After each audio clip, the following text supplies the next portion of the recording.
মাছ মধ্যিখানে একটা স্কুটার, এখানে আলু দেখুন, বড়াগুলো কিন্তু পরিষ্কার করবে, যা ঝামেলা করে দেয়। নাও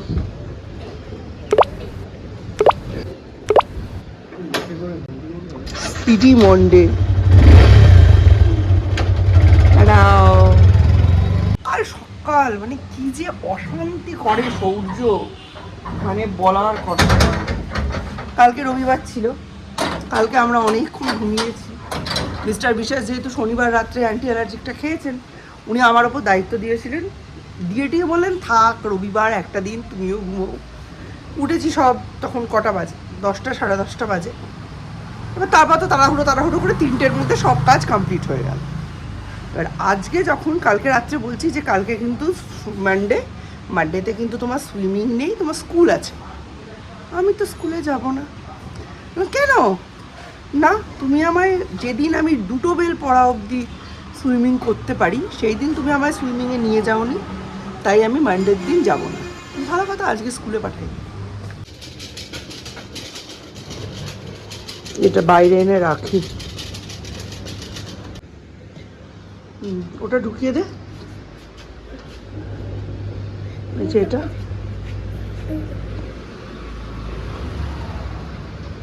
সূর্য সব শিখে গেছে, গায়ে জোরও হয়ে গেছে। দরজাটা বন্ধ করো। কোন দরজাটা আগে ঠিক করে দাও। হুম হুম হুম দাও দাও। এ বাবা, সূর্য জানি না। বলছি কুমড়োর চারায় এখানটা একদম ভর্তি হয়ে গেছে, দেখুন কত চারা বেরিয়েছে। কালকে 3-4টে বিছানার চাদর কাচা হয়েছে, ওই মেশিন ড্রাই করে রেখে দিয়েছিলাম, মেলিনি, মানে মেলতে ভুলেই গেছিলাম অ্যাকচুয়ালি। মেশিনের মধ্যেই আজকে ড্রাই করতে গিয়ে বেরোচ্ছে মেশিনের মধ্যেই রয়ে গেছে, তাই আজকে এখন সকাল সকাল এগুলো মেলে দিচ্ছি। দীপকে পড়াতে বসাবো, মানে সৌর্যকে, তাই আগে ভাবলাম মিলেই দিই, কাজটা কমপ্লিট হয়ে থাকবে। কারণ দল এসেছে, মানে আমার নাতনি, তো সূর্যতে একটু পর থেকে খেলতে যাব করবে, তাই আগে ভাগে এই কাজটা কমপ্লিট করে রাখা। পড়াশুনোর কাজ তো লেস ইম্পর্ট্যান্ট, কাজগুলো আগে করে রাখতে হবে, নইলে পরে কিন্তু আর আটকানো যাবে না। দুজনে যদি একসঙ্গে মানে হয়ে যায় তখন পড়াশুনো মাথায় উঠে যাবে, না হবে বাংলা ফোনিক্স শেখানো, না হবে কোনো কিছু। বিশেষ প্রত্যেক দিন জুতো পরার পর ভেতরে বেসিনে হাত ধুতে যান, ওই জন্য আমি এই হ্যাকটা বানিয়েছি। একটা কোকোকোলার শিশির, এই যে ছিপিটা এরম করে কেটে দিয়েছি, এটা দিয়ে জল নিয়ে হাত ধোয়া হয়ে যায়। হয়েছে সৌর্যতাই জিজ্ঞেস করছে এটা কে তোমায় দিয়েছে, আমি বললাম কেউ দেয়নি, আমি নিজেই বানিয়েছি মাথা থেকে বুদ্ধি করে। এই নাম্বারগুলো কি কি? 30, 27, 39, 2, 3, 2, 3 আলাদা লেখা আছে। 23, 90, 11। এগুলোর মধ্যে সব থেকে বিগেস্ট নাম্বার কোনটা, সার্কেল করো। হ্যাঁ, সবকটার মধ্যে বিগেস্ট, সবসে বিগেস্ট। এইবার ইনক্রিজিং নাম্বারে বসাও, মানে সবসে ছোটা সে সবসে বড়া। ইনক্রিজিং নাম্বার মানে from the smallest to the biggest. এগুলোর মধ্যে সব থেকে স্মলেস্টটা ফার্স্ট, তার থেকে একটু বড়টা সেকেন্ড, তার থেকে একটু বড়টা থার্ড, এরম করে।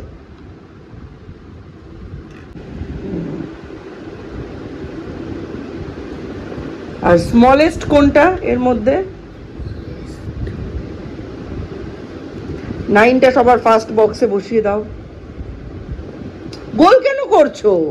আকাশটা বেশ মেঘলা মেঘলা ছিল, এখন বেশ ভালো রোদ্দুর উঠেছে, ভালোই হয়েছে। জামা কাপড়গুলো শুকিয়ে যাবে, বিশেষ করে চাদরগুলো কালকে থেকে ড্রায়ারের মধ্যে পরে থেকে অবস্থা খারাপ হয়ে গেছে। এইগুলো শুকানো খুব জরুরি, সব কটা চাদরের রং উঠে গেছে, আমাকে নতুন চাদর কিনতে হবে। ঠিক আছে, কি অবস্থা। কমফোর্টেবল হয়, গরমকালটা চালানোই যায়, বাট সব সময় না এই রংটা চাদর পাতলে মন মানসিকতা ঠিক থাকে না, আমার একেবারে অবস্থা কাহিল হয়ে যায়, আমার খালি মনে হয় আমার জীবনে কিছুই ঠিকঠাক চলছে না। বেশ ঝকঝকে তকতকে পরিষ্কার রংচঙে চাদর পাতা থাকবে, নিট অ্যান্ড ক্লিন, তাতে কোনো ভাঁজ থাকবে না, ঘরদোর পরিপাটি গোছানো থাকবে, এ আমার মনে হয় স্বপ্নই থেকে যাবে। এ আর আমার জীবনে বাস্তব হবে না। সারে সারে বোতল রয়েছে, এই যতক্ষণ না আমি ভরবো কেউ ভরার নেই। মাঝ মধ্যিখানে একটা স্কুটার, এটার ওপর পা দিয়ে আমি পুরো জমালয়ে চলে যাব, এটাও কেউ সরানোর নেই। একজন কালকে এত বকা খেলো, এত গালাগালি খেলো, কোনো উন্নতি আছে? ওই দেখুন, দেখেছেন কটা বাজে? 10টা। তার ওঠার সময় হয়নি, বাড়ি থেকে বেরিয়ে চলে যাচ্ছে।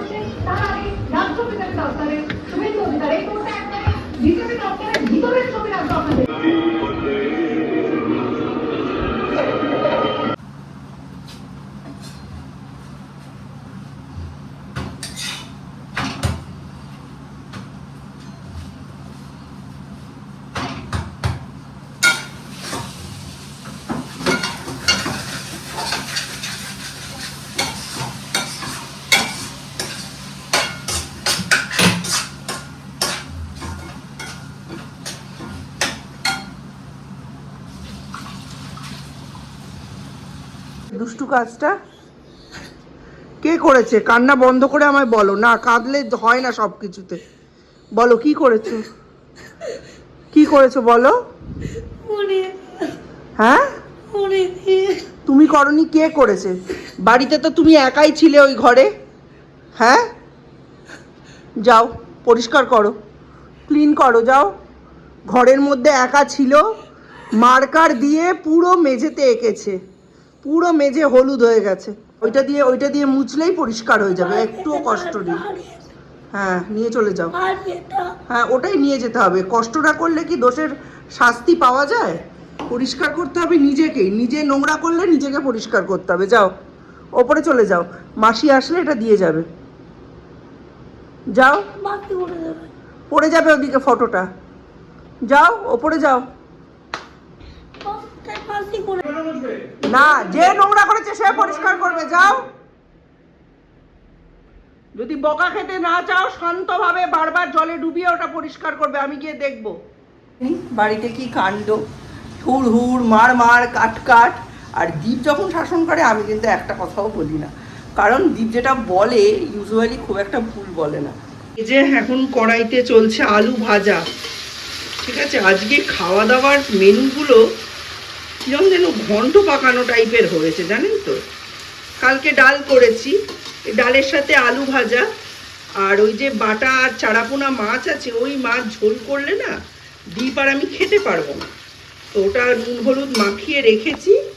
এই আলুটা ভাজার পরে এই মাছটাকে ভেজে নেবো কড়া করে, এটা খাবো। আর তার সঙ্গে থাকবে এই যে চর্বির বড়া। দিদি মেনুটা বলে গেল কিরকম করে চর্বির বড়াটা করব।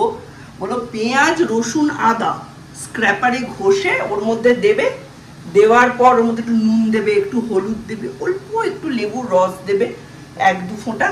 তারপর ঘন করে ওই বেসনটা গুলিয়ে পিস পিস করে কাটা চর্বিটা ডুবিয়ে বেশি তেলে সিমে করে দেবে, দিয়ে আঁচটা বাড়িয়ে দেবে, তাহলে ভাজা হয়ে গেল বড়া। তারপর গরম গরম খাও।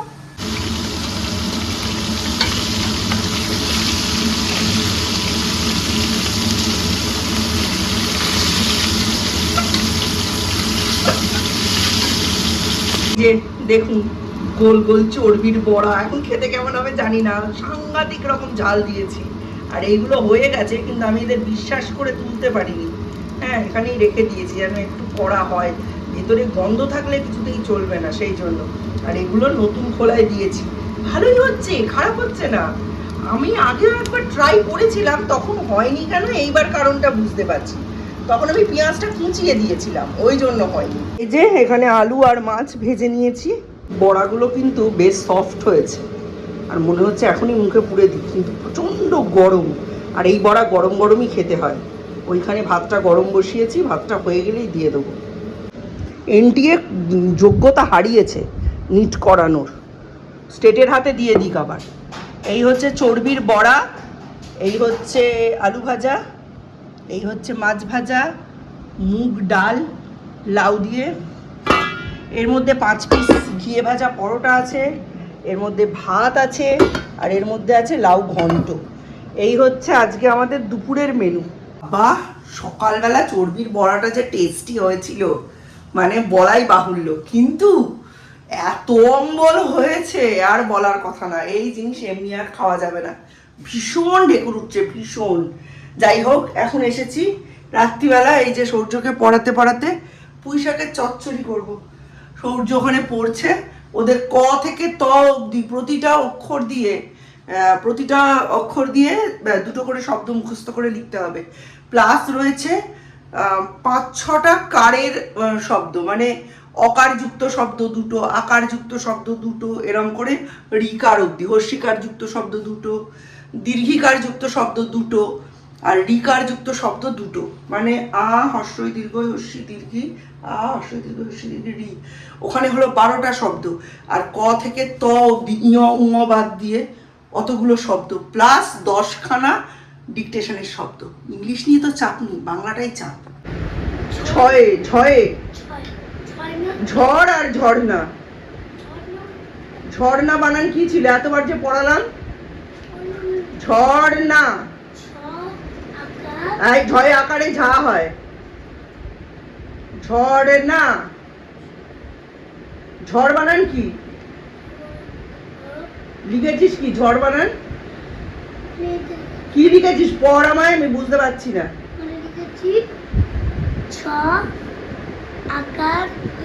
এটা তো ঝাল হয়ে গেছে। ঝড় লিখতে হবে, ঝড়। ঝড় বানান একটা কারবিহীন শব্দ, ঝড়। আর এর উচ্চারণ কিসে আসে? উঠবি আর বাবা আসলে? তুই বাবা আসলে খেলা লাগে। ঝ বয় শূন্য র দন্তের নয় আকার, ঝড় না। অকার টব লিখবি, তারপর আমায় ডাকবি।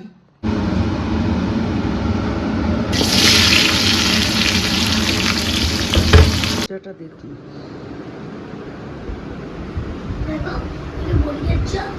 আমি তো একটাও গলার আওয়াজ পাচ্ছি না।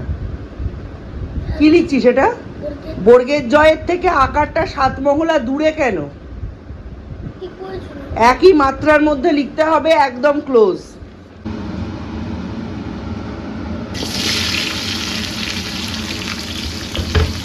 দেখুন,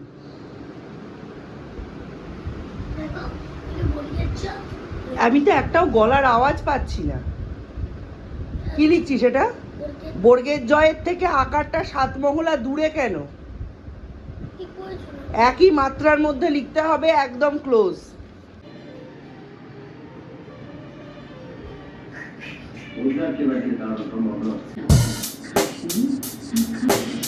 Check the mic and make sure it sound right, boys.